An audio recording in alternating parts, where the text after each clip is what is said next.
Welcome to Samba Samba. Enjoy the video. You begin by grabbing center control. Drop your first disc into column 4 because the center creates the most potential connects.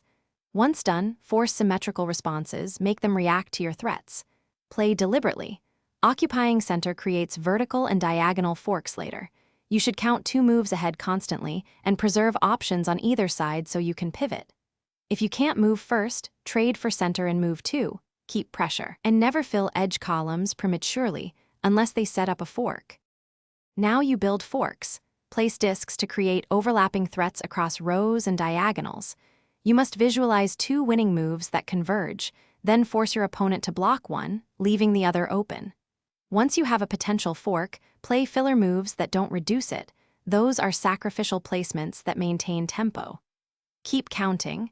Every placement should either increase your threat count or limit theirs. If you spot a 3 in a row that can be extended in 2 ways, prioritize moving that line. Finish by executing the unavoidable fork. When 2 winning moves exist, play the single move that creates both, and you win.